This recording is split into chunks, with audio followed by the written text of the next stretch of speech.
Hi, I'm glad you stopped by. I'm going to read this story called Eggstraordinary Easter. On Sunday, I hopped out of bed in a hurry. It's here, I said. It's Easter today. Edgar must be back from vacation. Peter walked into my room, still half asleep. Who's Edgar? He asked. Who's Edgar? I said. Don't you remember my friend Edgar Easter Bunny? Peter's eyes opened wide. Are you saying what I think you're saying? Yes, I said. The Easter Bunny is a close personal friend of mine. He said he'd drop by this Easter on his way back from Ecuador. I changed out of my pajamas and ran downstairs. Come on, Peter, I said, running into the yard. Edgar likes to leave me letters. There's got to be one around here somewhere. We searched and searched. Mommy and Daddy came out to help us look.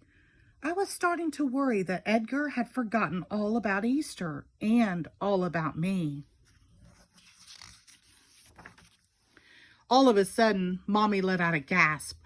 Look, she said, pointing to a small white basket poking out from the garden. Daddy scooped it out. It's an Easter basket, he said.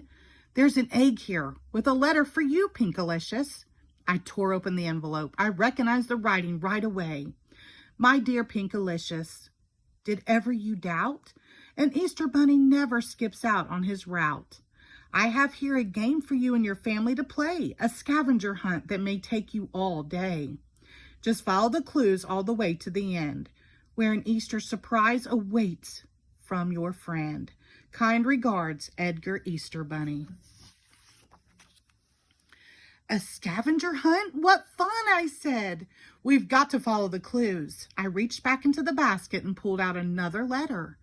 This one marked number 1. It said, Clue 1 is quite simple. A fine little joke. Just soar like a bird to find your first yolk. Soar like a bird, said Peter, confused. What's that supposed to mean? People don't fly, and neither do bunnies. It's a riddle, I said. We have to crack the code. Where do birds go when they're soaring in the sky? Peter thought for a second. Trees, he said. Okay, I said. Now, how are we supposed to soar to the trees? We looked at each other. The tree house, we cried.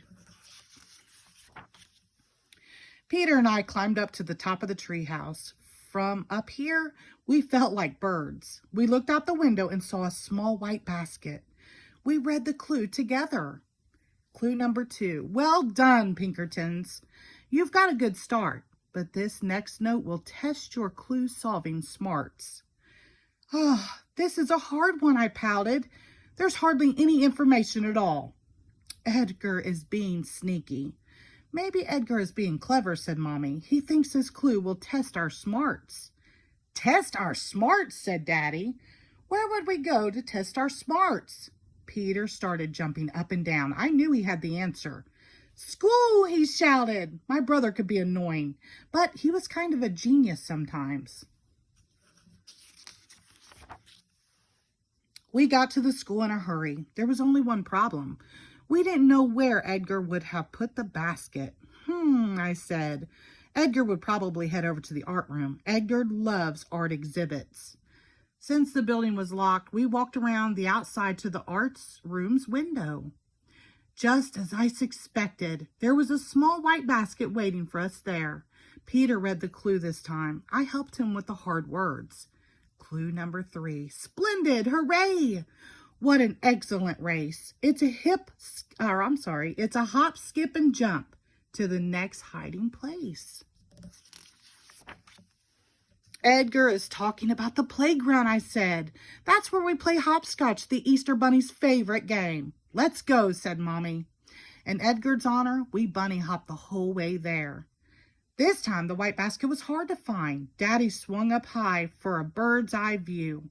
Mommy and I dug through the sandbox. Finally, Peter found the basket. It was under the slide. We gathered around to read the note. I wondered how many of these there were left. Edgar was one hop ahead of me. Clue number 4. Don't worry, my dears. Your basket is close. Just go to the place Pinkalicious loves most. Wait a second. The place I love most? Well, Pink Delicious, said Daddy, what place is that? I, I stammered, I don't know. I'm just not sure. Can't someone else pick their favorite place instead? No, you have to choose, Mommy said. Just think. You'll know what's right. I closed my eyes and used my imagination. I thought about my favorite color, pink. Pink always helps me. I asked myself what place made me think of the perfect color. I started picturing lollipops, jelly beans, gumdrops, and strawberry ice cream. I've got it, I said. Mr. Swizzle's ice cream shop. There's no place pinker in the whole wide world.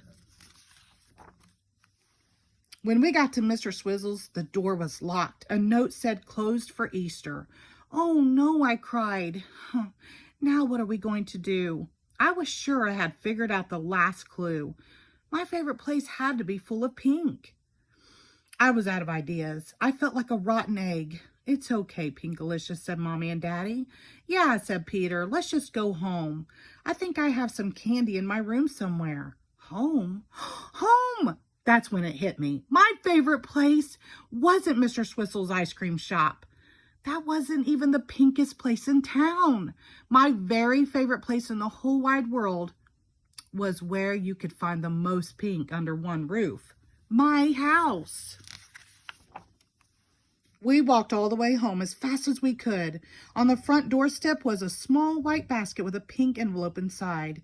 I opened the envelope and read the note out loud. You've done it! Yippee! You've won the grand prize. I wish I could see you with my own bunny eyes. But away I must go to spread some more fun. The Easter Bunny's job is never quite done. An extraordinary day this has been. You'll agree. Have an excellent Easter. Love, Edgar. That's me. We opened the door to our house. Inside was the most extravagant Easter basket I had ever seen, filled with chocolate eggs and jelly beans. It was the most pinkatastic prize in the world. Too bad I couldn't eat it right then. I was exhausted. The end. Thank you.